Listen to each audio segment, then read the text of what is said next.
Hello दोस्तों, welcome back to my YouTube channel excellent learning academy में आप सभी का स्वागत है।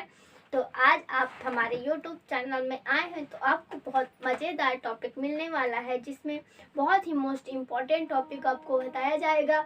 इसमें इस टॉपिक को आप पढ़कर कोई भी एंट्रेंस देख सकते हैं या कोई भी एग्ज़ाम को क्रैक कर सकते हैं, क्योंकि इसमें जो हमने आपके लिए बताया है वो बहुत ही मोस्ट इम्पॉर्टेंट है और अक्सर पूछा जाता है। ये बहुत ही पूछा जाने वाला टॉपिक है, इसीलिए हमने सोचा कि आपके लिए इस टॉपिक पर वीडियो बनाया जाए, क्योंकि ये जो टॉपिक है बार बार एंट्रेंस में पूछ लेता और कई बच्चों को वही चीज़ जो बार बार पूछा जाता है वही चीज़ नहीं आती है, जिसकी वजह से उसके अच्छा परफॉर्म वो अपने पेपर में नहीं कर पाता है। इसलिए हमने सोचा कि आपके लिए ये टॉपिक बनाया जाए ताकि आप अच्छे से इसको पढ़ सकें और कोई भी एग्ज़ाम को क्रैक कर सकें।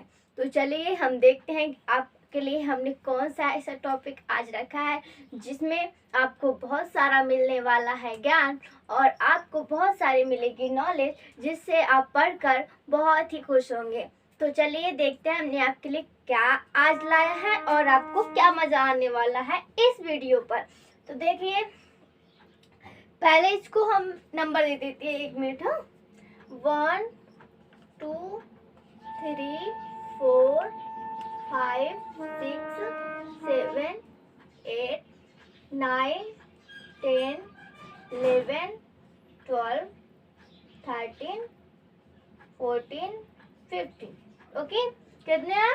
15। ठीक है, अब हम इसको चलिए देखते हैं कि हमने लाया क्या है आपके लिए। भाई टॉपिक क्या है मैम बताइए। तो देखते हैं, शरीर के प्रमुख अद्भुत तथ्य, यानी जो हमारे शरीर में बहुत सारे पार्ट ऑफ बॉडी होते हैं, तो क्या होता है इसमें क्या चल रहा है, क्या क्या होता है वो हमें पता नहीं रहता है। तो इसी के बारे में हम आपके लाए हैं। तो ये आपके लिए बहुत ही मोस्ट इम्पोर्टेंट है। अगर विश्वास ना हो तो कोई भी एग्ज़ाम में आप उसके अनसॉल्व पेपर निकाल के देख लीजिएगा, उसमें ये ज़रूर से ज़रूर पूछा गया होगा। इनमें से कुछ ना कुछ तो उसमें आया ही होगा, 100% गारंटी के साथ बोल रहा है। ठीक है, तो चलिए हम इसको देखते हैं।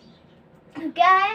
सामान्य मनुष्य का रक्तचाप, यानी सामान्य मनुष्य का रक्तचाप कितना होता है? कितना होता है? तो भाई कितना होता है? होता 120 प्रति 80 मिलीमीटर। ठीक है, कितना होता है? 120 प्रति 80 मिलीमीटर। फिर इसके बाद आता है मानव शरीर में जल की मात्रा। भाई हम जो पानी पीते हैं तो उसकी मात्रा क्या होती है, जो हम जल ग्रहण करते हैं उसकी मात्रा क्या है, उसकी एवरेज क्या है, यानी कितना होना चाहिए। पीते तो हम बहुत सारा पीते जाते, लेकिन कितना पीना चाहिए वो तो है ना, कि कितना हमारे शरीर में पानी की आवश्यकता है। तो ये देख लेते हैं कितनी, 65 से 80%। कितना? 65 से 80% जल की मात्रा हमारे शरीर में होनी चाहिए। ठीक है, फिर इसके बाद आता है रक्त की मात्रा। शरीर का भार का होता है, यानी शरीर का जो रक्त की जो मात्रा होती है वो शरीर के भार के कितनी होती है, यानी उसका मात्रा कितने मात्रा में उसे होना चाहिए। अगर शरीर का जितना भार है उसके हिसाब से हमारा रक्त कितना होना चाहिए, यानी जैसे कोई आदमी है तो अगर वो बड़ा है या उसका शरीर थोड़ा ज़्यादा है तो उसमें कितना होना चाहिए और किसमें होना चाहिए, यानी कितनी मात्रा होनी चाहिए। तो हम देख लेते हैं। तो इसमें क्या बताया है? 7%, यानी 7%। ठीक, 7% होना चाहिए। फिर आता है मनुष्य में रक्त की मात्रा। अब मनुष्य में कितना ब्लड होना चाहिए, यानी जो मनुष्य होता है, यानी स्वस्थ मनुष्य के शरीर में, जैसे कोई बीमार होता है तो उसमें क्या होता है, ब्लड कम हो जाता है और जिसकी वजह से वो बहुत सारी उसे बीमारियां हो जाती। तो इसमें रक्त की कितनी मात्रा होनी चाहिए, तो ये हम देख लेते हैं। तो कितनी होनी चाहिए हमें रक्त की मात्रा? रक्त की होनी चाहिए 5 से 6 लीटर। कितनी होनी चाहिए? 5 से 6 लीटर। यानी जो स्वस्थ मनुष्य होता है, जिसको कोई भी बीमारी, मतलब कोई ना कोई तो बीमारी रहती है लेकिन कोई बीमारी ज़्यादातर नहीं रहती, तो कितना होना चाहिए उसका? 5 से 6 लीटर होना चाहिए। अगर आपका ब्लड 5 से 6 लीटर है तो आपको कोई टेंशन लेने की ज़रूरत नहीं है। ठीक है, और अगर बहुत कम है तो उसका चेकअप कराइए और दवा कराइए। तो अपना ब्लड जरूर जानते रहना चाहिए कि हमारा ब्लड कितना है, ठीक है। तो चलिए आगे हम देखते हैं। आगे है मानव रक्त का क्षारीय पीएच मान क्या होता है, यानी जो मानव का रक्त होता है उसका पीएच मान भी होता है, ठीक है। ये देख लेते हैं कितना होता है, 7.4। कितना होता है, 7.4। तो आपको समझ में आ रहा है ना कितना मोस्ट इम्पोर्टेंट टॉपिक है ये, है ना, आ रहा है ना। तो चलिए आगे देखते हैं। रक्त को शुद्ध करता है, वाह मैम ये सब क्या होता है जायरा, हम ये तो बार बार पेपर में पूछा जाता है ना। तो चलिए इसी को हम सोचे आपके लिए बता दें। तो देखते हैं क्या होता है, रक्त को कौन शुद्ध करता है, ये तो बहुत ही मोस्ट इम्पोर्टेंट टॉपिक है। तो देखते हैं कौन शुद्ध करता है, किडनी। कौन, किडनी। किसका काम होता है रक्त को शुद्ध करने का, किडनी का। हाँ भाई सही बोल रहे हैं, किडनी का ही होता है। इसके बाद बोलते हैं रक्त कण का जीवन काल, यानी रक्त काल का निर्माण। रक्त, जो रक्त होता है लाल रक्त कणिकाएं, तो उसका निर्माण किसमें होता है, जो हमारी लाल रक्त कणिकाएं होती हैं तो उसका निर्माण किसमें होता है, अस्थि मज्जा में। यानी ये कहाँ बनती हैं, अस्थि मज्जा में बनती हैं। ये बहुत मोस्ट इम्पोर्टेंट टॉपिक है। इनमें के जितने भी टॉपिक है बार बार रिपीटेड है और बहुत बार पेपर में पूछे गए हैं। तो इसमें कोई डाउट नहीं है कि ये पेपर में नहीं आता, इसमें हर एक पेपर में पूछा जाता है। और हम आपको जो भी टॉपिक लेके आते हैं पहले उसको देखते हैं कि वो कितनी बार पूछा जा चुका है और बार बार रिपीटेड है कि नहीं है, आपके लिए मोस्ट इम्पोर्टेंट है कि नहीं, तभी हम आपके लिए कोई मोस्ट इम्पोर्टेंट टॉपिक बनाते हैं। हम आपका भविष्य खराब नहीं करना चाहते, हम चाहते हैं आपको जो भी हम यहाँ वीडियो प्रोवाइड कराएं, आप जो भी अपना टाइम वेस्ट करके हमारा वीडियो देख रहे हैं तो वो आपके लिए यूज़फुल हो और आपको अच्छी से अच्छी जानकारी मिल सके, इसलिए हम आपके लिए इतनी मेहनत करते हैं। जब हम आपके लिए इतनी सारी मेहनत करते हैं तो आप भी थोड़ी सी मेहनत करके हमारे वीडियो को लाइक शेयर सब्सक्राइब कर सकते हैं। इससे क्या होगा, हमारी हेल्प होगी। हम जो इतनी मेहनत करते हैं, इतने जाग कर और रात को जाग कर पढ़ कर और इतने सारे टॉपिक को ढूंढ कर आपके लिए वीडियो बनाते हैं, तो उसमें हमें थोड़ी सी हेल्प मिलेगी। तो आप थोड़ी सी हेल्प हम लोग की करना नहीं चाहते क्या, आप चाहते हैं कि आप जैसे हम लोग सोचते हैं कि जितने भी बच्चे हैं जो भी पेपर की तैयारी कर रहे हैं तो उनको अच्छी सी अच्छी नॉलेज मिल सके और उन्हें पेपर में कोई भी दिक्कत ना हो। तो क्या आपका दिल नहीं करता कि आप भी थोड़ी सी हमारी मदद कर सकें? ऐसा तो हो ही नहीं सकता, क्योंकि हर एक इंसान के अंदर दिल होता है और वो भी चाहता है कि हम ऐसे बन सके जिससे हम किसी और की हेल्प कर सके। इससे क्या होता है कि हम दूसरों की हेल्प करते हैं ना तो हमें बहुत सुकून मिलता है और बहुत अच्छा लगता है। इससे जब हम आप दूसरों की मदद करते हैं तो भगवान आपकी मदद करता है, उन्हें बहुत अच्छे लगते हैं आप जब आप किसी और की मदद करते हैं। तो अगर आप भी चाहते हैं कि भगवान को आप बहुत अच्छे लगे और भगवान आपकी सारे मनोकामनाएं पूरी करें तो आप भी हमारी हेल्प कीजिए, वीडियो को लाइक शेयर सब्सक्राइब जरूर कीजिए, ठीक है। तो चलिए हम आगे वीडियो को देखते हैं। तो क्या है, श्वेत रक्त कण का जीवन काल, यानी श्वेत रक्त कण का जीवन काल कितना होता है, 120 दिन का। ये के 120 दिन तक ही रहते हैं, इसके बाद ये खत्म हो जाते हैं, ठीक है। फिर इसके बाद देखते हैं श्वेत रक्त कण को क्या कहा जाता है, यानी जो श्वेत रक्त कणिकाएं होती हैं उसको कहा क्या जाता है, ये भी बहुत इम्पोर्टेंट है ना। तो देखते हैं क्या कहा जाता है, इसको कहा जाता है श्वेत रक्त कणिका को ल्यूवेनसाइट। क्या कहा जाता है, ल्यूवेनसाइट। फिर लाल रक्त कणिका को क्या कहा जाता है, एथ्रियोसाइट। क्या कहा जाता है, एथ्रियोसाइट। फिर शरीर का ताप नियंत्रक, यानी जो हमारा शरीर होता है उसको नियंत्रित कौन करता है, यानी उसको नियंत्रित कौन करता है, तो उसको ये कि आपको ये करना है वो करना है, ये कौन देता है, कहाँ रहता है, वो कैसे करता है। यानी जैसे हम कोई काम करना होता है तो हम किसी का ऑर्डर देते हैं, भाई ये कर दो, तुम ये कर दो, तुम वो कर दो। तो हमारा क्या होता है, शरीर का जो नियंत्रक होता है, एक पार्ट ऑफ बॉडी होता है, वो हमें ऑर्डर देता है, यानी हमारे शरीर पार्ट ऑफ बॉडी को ऑर्डर देता है, हमें ऑर्डर देता है कि तुम ये करो और हम वो करते हैं। जैसे हमें प्यास लगती है तो क्या करता है, वो ऑर्डर देता है कि तुम पानी पियो, तुमको प्यास लगी है तब हम जाके पानी पीते हैं। हमको भूख लगती है तो क्या वही बोलता है खाना खाओ, तुमको भूख लगी है, तब हम जाके खाना खाते हैं। यानी ये ऑटोमेटिक नहीं होता, ये वो हमें नियंत्रित करते हैं, यानी आदेश देता है, तब जाके हम ये काम करते हैं। ठीक है, तो चलिए देखते हैं कौन करता है इसका नियंत्रण, कौन है? हाइपोथैलेमस ग्रंथि। क्या होता है? एक ग्रंथि होती है जो हाइपोथैलेमस होती है, वही नियंत्रण का काम करती है। इसके बाद आता है मानव में खोपड़ी। मानव खोपड़ी में हड्डियां होती हैं। मानव खोपड़ी में कितनी हड्डियां होती हैं? तो ये देख लेते हैं। मानव खोपड़ी में 8 हड्डियां होती है। कितनी हड्डियां होती हैं? 8 हड्डियां होती हैं। स्वस्थ मनुष्य के श्वसन दर होता है 16 से 18 बार। कितने बार? 16 से 18 बार। अच्छा, एक छूट गया, मनुष्य का हृदय धड़कता है, यानी मनुष्य का हृदय कितने बार धड़कता है? देखते हैं, 72 बार मिनट। कितने बार? 72 बार मिनट धड़कता है मनुष्य का शरीर, यानी 1 मिनट में कितने बार? 72 बार धड़कता है। ठीक है, समझ में आया है? तो चलिए हम इसके आगे का देख लेते हैं। हमने पीछे 15 हल कर लिए थे, अब आगे के हम देखते हैं कि इसमें क्या इम्पोर्टेंट टॉपिक हैं जो हमारे पेपर में बार बार पूछे जाते हैं। ठीक है, तो चलिए हम इसको देखते हैं। मस्तिष्क का वजन होता है, मस्तिष्क का वजन कितना होता है? मस्तिष्क का वजन होता है 1350 ग्राम का। कितना होता है? 1350 ग्राम का। हाँ, ये जो हमारा मस्तिष्क अरे दिमाग होता है उसका वजन होता है 1350 ग्राम का। इसके बाद देखते हैं मस्तिष्क का बड़ा भाग।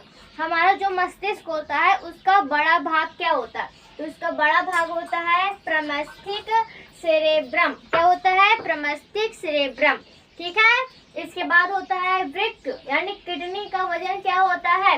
किडनी का वजन क्या होता है भाई? किडनी का वजन होता है 150 ग्राम का। कितना होता है?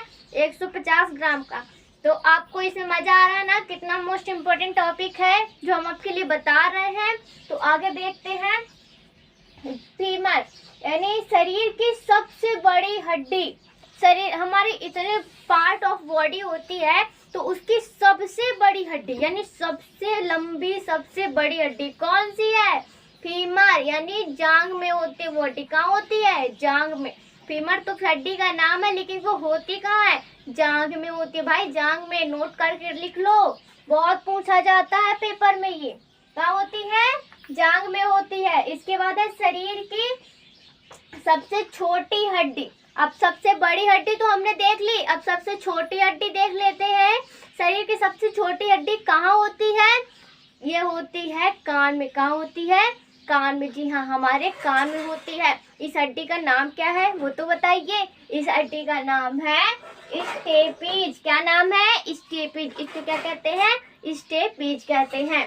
इसके बाद देख लेते हैं शरीर की सबसे मजबूत हड्डी क्या होती है। अब शरीर की सबसे मजबूत हड्डी जो टूटने से भी ना टूटे, पत्थर लेके मारो तब भी ना टूटे, ऐसी हड्डी कौन है भाई? जो टूटने मारने से टूटती नहीं है। देख लेते कौन सी होती है? जबड़े की हड्डी। किसकी? जबड़े की। इसके बाद है शरीर की सबसे कठोर तत्व। शरीर का सबसे कठोर तत्व क्या होता है? तो होता है एनामिल। कौन होता है? एनामिल। इसके बाद है सर्व रक्त समूह। सर्वदाता रक्त समूह कौन है? यूनिवर्सल। इसको क्या कहते हैं? सर्वदाता को यूनिवर्सल डोनर, यानी सभी को देने वाला, जो सबको दे सकता है, यानी अपना ब्लड, जो ब्लड होता है वो सबको दे सकता है, उसको क्या करते हैं? Universal donor. सर्वदाता रक्त समूह, यानी जिसका सर्वदाता रक्त समूह होता है वो कौन होता है? कौन होता है? ओ वाला। कौन? ओ वाला। ये वाला व्यक्ति सबको दे सकता अपना, लेकिन जब इसकी बारी आती है तो इसको कोई नहीं दे सकता है। इसका वाला बस दे सकता है, बाकी से नहीं ले सकता। ऐसे ही होता है, अच्छा करने वाले ऐसे अटक जाते हैं। तो देखते हैं, ये देखिए, ये बहुत ही अच्छा है। ये बहुत ही कम पाया जाता है क्योंकि ये सबको दे सकता है भाई ब्लड, तो इसीलिए सबको इससे ले लेता है, तो इसके मारे ये कम होता जा रहा है ना। अब देखते हैं सर्वग्राही रक्त समूह, यूनिवर्सल रिसेप्टर, जो बहुत ही खुशनसीब होता है ना, होता ही है खुश नसीब भाई, इसको कुछ भी हो जाए ये ले सकता है सबसे, है ना, सबसे ले सकते, ए वाले से ले सकता है, बी वाले से ले सकता है, ओ से ले सकता है, ABC भी ले सकता है, इसको कुछ नहीं होने वाला, ये सबसे ले सकता है, तो इसका सबसे अच्छा ब्लड ग्रुप है। ठीक है, तो देखते हैं ये क्या करता है, कौन सा है, जिसको पहले कहते क्या है, यूनिवर्सल रिसेप्टर, यानी लेने वाला, रिसीव करने वाला। तो ठीक है, ये कौन सा है, AB, कौन है, AB। तो अगर आप चाहते हैं कि ब्लड ग्रुप यानी कौन किसको देता है, किसको क्या कहते हैं, इस पर हम अलग से वीडियो अपलोड करें और आपको डिटेल में समझाएं क्या क्या होता है, तो आप कमेंट करिएगा, हम इसमें आपके लिए वीडियो बना देंगे जिससे आपको समझने में बहुत ही आसानी होगी। तो अगर आपको चाहिए इसका वीडियो तो कमेंट जरूर करिएगा। ठीक है, इसके बाद है रक्तचाप मापने का यंत्र, यानी जो रक्तचाप होता है तो उसको कौन मापता है, रिफ्गो मैनोमीटर, कौन, रिफ्गो मैनोमीटर। इसके बाद है ब्लड बैंक कहलाता है, ब्लड बैंक क्या कहलाता है, प्लीहा स्प्लीन, क्या कहलाता है, प्लीहा स्प्लीन। भोजन का पाचन प्रारंभ होता है, भोजन का पाचन कहाँ से प्रारंभ होता है, तो भोजन का प्रारंभ मुख से होता है, यानी हम यहाँ से मुंह से खाना स्टार्ट करते हैं तो हमारा पाचन यहाँ से स्टार्ट हो जाता है। ठीक है, फिर आता है पचे हुए भोजन का अवशोषण कौन करता है, यानी जो हमारा भोजन पचता है तो उसको अवशोषित कौन करता है, तो इसको छोटी आंत करती है, कौन करती है, छोटी आंत। फिर पित्त श्रावित होता है, पित्त कहाँ श्रावित होता है, तो पित्त श्रावित होता है यकृत द्वारा, किसके द्वारा, यकृत द्वारा।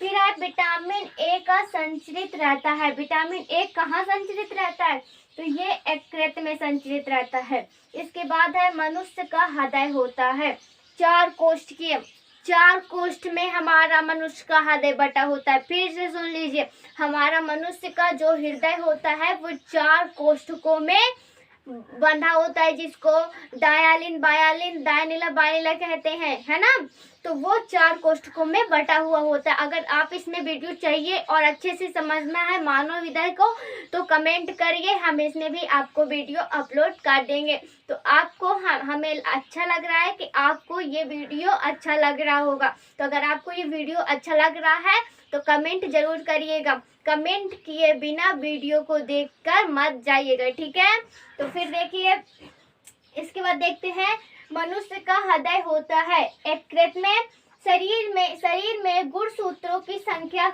होती है, ये हर एक एग्जाम में पूछा जाता है, फिर से बोल रही हूँ, हर एक एग्जाम में पूछा जाने वाला टॉपिक है, बार बार रिपीटेड क्वेश्चन है, ये हर बार पेपर में पूछ लेता है, ये बैठा ही रहता है महाजन, इसको जरूर नोट कर लीजिए। इसमें जितने भी टॉपिक हमने आपको बताए हैं अगर आप इनको पढ़ के जाएंगे तो मुझे पता है कि आपके अगर 50 आए हों, अगर ये 50 नंबर का क्वेश्चन आता होगा तो आपको 50 में 25 तो 100% आ ही जाएंगे, इसी के क्वेश्चन आने वाले, इससे बाहर क्वेश्चन नहीं आएंगे।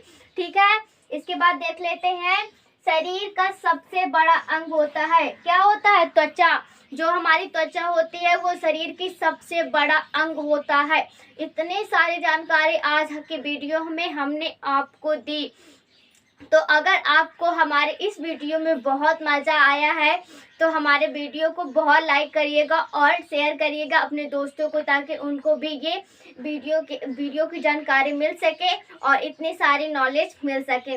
और वीडियो को लाइक करिए, चैनल को हमारे सब्सक्राइब कर लीजिए और कमेंट करिए कि आज का ये वीडियो आपको कैसा लगा है और मज़ा आया है कि नहीं, नॉलेज मिली है कि नहीं, कैसा लग रहा है ये वीडियो देखकर, कमेंट जरूर करिएगा। Thank you so much.